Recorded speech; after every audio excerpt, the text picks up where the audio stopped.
Hello everyone, welcome to my YouTube channel Meenakshi men's classes. आज इस video में हम करेंगे क्वेश्चन नंबर 3 करेंगे, जो आपका चैप्टर नंबर 11 है। Chapter 11 of class 6 and worksheet number 2। ठीक है, क्वेश्चन नंबर 3 देखें क्या है। पहले एक बार आपको स्टेटमेंट ध्यान से पढ़नी है।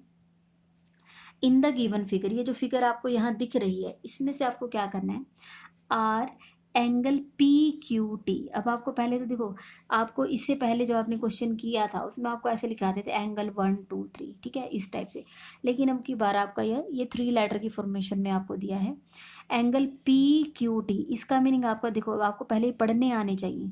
पी पॉइंट से स्टार्ट होगा, फिर क्यू पॉइंट पर जाएंगे और फिर टी पॉइंट पर जाएंगे। मीन्स आपका जो पाथ है वो कैसे बनेगा, पी क्यू टी। और एंगल हमेशा जो बीच वाला पॉइंट होता है उस पर बनता है। तो आप यहाँ से देखें P Q O T, means यहाँ वाले इस एंगल की बात हो रही है। ठीक है, यह मीन्स यहाँ से इस एंगल की बात हो रही है।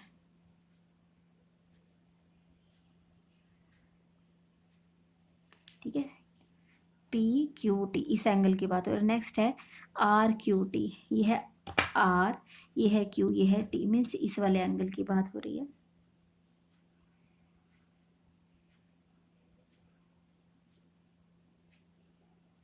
ठीक है, इन दो एंगल्स की बात हो रही है। ठीक है, यहाँ से ये आपका होगा पी क्यू टी, मीन्स ये इधर वाला।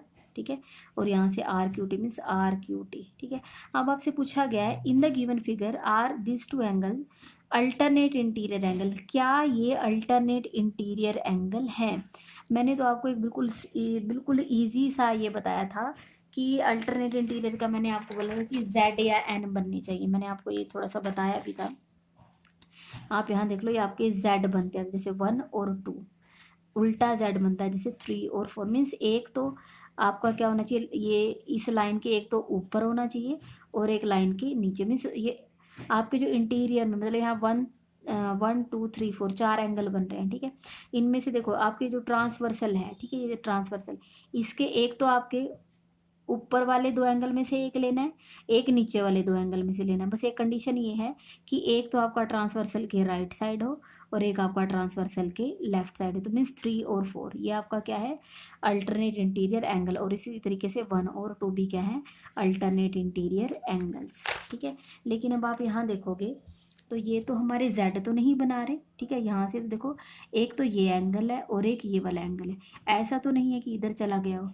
ठीक है, मीन्स अगर आप इसका देखते, अगर आप देखते इसका अल्टरनेट इंटीरियर एंगल कहाँ, यहाँ नीचे बनना था, और इसका अल्टरनेट इंटीरियर एंगल यहाँ नीचे बनना था। क्योंकि हमें पता है उसमें क्या होता है, ट्रांसवर्सल, ये जैसे मान लीजिए एक ट्रांसवर्सल है, एक तो ऊपर वाले दोनों एंगल में से एक आप लेफ्ट का उठाओगे तो एक आपको नीचे वालों में से राइट का। अगर ऊपर वालों में से आप यहाँ राइट का उठाओगे तो यहाँ से लेफ्ट का।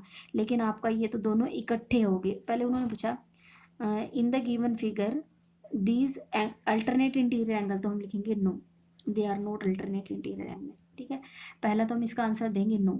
अब उन्होंने पूछा इफ नो, अगर नो मतलब अल्टरनेट इंटीरियर एंगल नहीं है। अगर बेटे आपसे ये पूछा जाता कि इसका अल्टरनेट इंटीरियर, तो आप यहाँ बताते।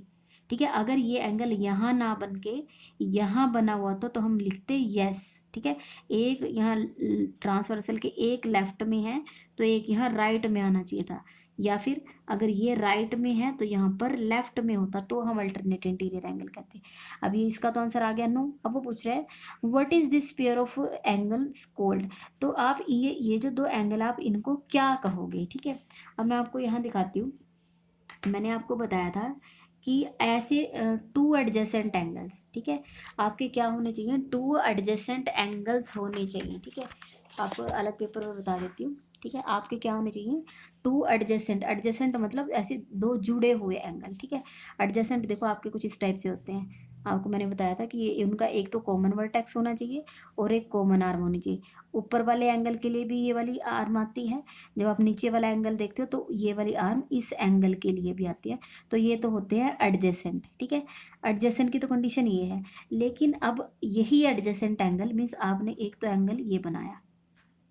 ठीक है, एक तो एंगल आपने ये बनाया। ठीक है, अब इसी में इसी के साथ एक दूसरा जुड़ा हुआ एंगल यहाँ पर है, ये 1 और ये 2।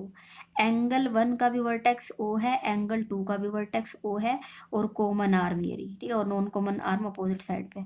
अब आप ये देखोगे जब आपके 2 एडजेसेंट एंगल दो जुड़े हुए एंगल इस तरीके से हों कि जो उनकी नॉन कॉमन आर्म है, अगर वो नीचे एक स्ट्रेट लाइन बना देती हैं, मतलब 180 डिग्री का एंगल बना देती हैं, तो हम इन दोनों को क्या कह देते हैं, लीनियर पेयर। ठीक है, क्या कह देते हैं उन्हें, लीनियर पेयर। अब आप यहाँ पर देखो, आपके ये एंगल बी ही बना रहे हैं। ठीक है, यहाँ पर देखो, ये आपकी होगी एक स्ट्रेट लाइन, और ये यहाँ पर ये, ठीक है, एक एंगल यहाँ बना है, एक एंगल यहाँ बना है, एक एंगल इधर बन रहा है, एक एंगल इधर बन रहा है। अब आपको ये लग रहा होगा, आपने वो फिगर ऐसे नहीं देखी थी, आपने वो फिगर ऐसे देखी थी, है ना, आपने फिगर ऐसे देखी थी कि एक एंगल यहाँ बने, एक एंगल यहाँ बने, टू एडजेसेंट एंगल हो, अगर नीचे एक स्ट्रेट लाइन आ जाती है तो आप इन दोनों एंगल्स को कैसे कह दोगे, लीनियर पेयर कह दोगे। ठीक है, अब कोई ज़रूरत नहीं है, मीन्स ऐसा कोई ज़रूरी फिक्स नहीं है कि आपकी ये लाइन, आपको एंगल मतलब इसी फॉर्मेशन में बने हो। अगर आप ऐसे भी देख लो तो क्या दिक्कत है, ये जो ये टू एडजेसेंट एंगल हो गए, लेकिन ये यहाँ पर एक स्ट्रेट लाइन बना रही है। ठीक है, तो अगर एक स्ट्रेट लाइन बना देते हैं तो वो कैसे एंगल हो जाते हैं, लीनियर पेयर। ठीक है, तो हम क्या लिखेंगे, it is a linear pair, या फिर हम लिख देंगे they form a linear pair. What is the pair of angle called, no it is a linear pair. तो ये कैसे बना देंगे, ये लीनियर पेयर आ जाएंगे। पेयर मीन्स दो एंगल। ठीक है, तो यहाँ पर आपको मैंने क्वेश्चन नंबर 3 करवाया है। अगर आपको वीडियो पसंद आई है तो आप वीडियो को लाइक करें, मेरे चैनल को सब्सक्राइब करें और अपने फ्रेंड्स के साथ शेयर जरूर करें। Thank you so much.